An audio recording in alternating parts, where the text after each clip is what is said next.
அனைவருக்கும் வணக்கம். நான் தூத்துக்குடி எஸ்பி பேசுறேன். நான் தூத்துக்குடியில் தான் வரேன். இங்க நம்ம பார்த்தா நீங்க ரொம்ப நேரமா நின்றுட்டு இருக்கீங்க. எனக்கு புரியுறது, அதோட வருத்தம் எனக்கு புரியுறது. இப்போ அங்கே ஹாஸ்பிட்டல் இங்க இருந்து போன ஆள் ஹாஸ்பிட்டல் ரீச் ஆயிடுச்சு, அவருக்கு நல்ல ட்ரீட்மெண்ட் கிடைச்சாச்சு. அந்த மேட்டர் கன்ஃபார்ம் பண்ணிட்டு தான் நான் வரேன். அது ஒன்றாவது விஷயம். ரெண்டாவது இங்கே நிறைய ஆக்சிடென்ட் வேற ஸ்பாட்னோட விஷயமும் தெரியும். அது அந்த அந்த இங்கே ஆக்சிடென்ட் வராமல் இருக்கிறதுக்கும் இந்த ரோடு சைடில் உள்ள ஊர் மக்களுக்கு என்ன பாதுகாப்பு வேணுமோ அந்த பாதுகாப்பு கொடுக்கறதுக்குள்ள ஏற்பாடு நாங்கள் பண்ணிடுவோம். அது என்னோட உறுதி. That is my my my word. What ever we can do, எதெல்லாம் பண்ண முடியுமோ அதெல்லாம் நாங்கள் பண்ணிடுவோம். இப்போ நீங்கள் ரொம்ப நாளாக போராட்டம் பண்ணிட்டு இருக்கீங்க. அதனால லைட்ஸ் வந்தது, இதெல்லாம் வந்தது. இதுக்கு மேலே உங்களுக்கு பாலம் வேணும்னு சொல்றீங்க. பாலத்துக்குள்ள ஏற்பாடும் எப்போ பாலம் வரும் அந்த மேட்டர் உங்களுக்கு கன்ஃபர்மேஷன் வேணும்னு சொன்னாரு.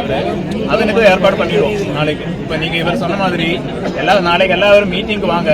அந்த டைமில் நாங்கள் கண்டிப்பாக உங்களுக்கு என்ன முடிவு வேணுமோ அது கூட நீங்கள் விருப்ப முடிவு நாங்கள் கொடுத்துருவோம் நாளைக்கு.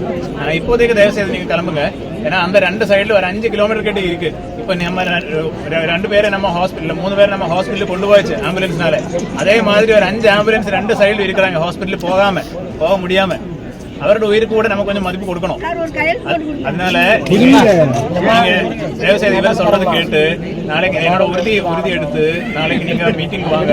அங்க வச்சு நம்ம உங்களுக்கு நீங்க விரும்புற முடிவை நாங்க கொடுத்துருவோம். இந்த பாலம் சம்பந்தமா நானே பேசிடுவோம். நானே கலெக்டரும் பேசிடுறேன், நானே எம்பி மேடத்தோடும் பேசிடுறேன். எல்லாரோடும் பேசி இந்த மேட்டர் நாங்கள் சால்வ் பண்ணிடுவோம். அதனால இப்ப தயவுசெய்து எல்லாரும் கிளம்புங்க. இந்த மேட்டர் நாங்கள் நாளைக்கு முடிவு பண்ணுவோம்.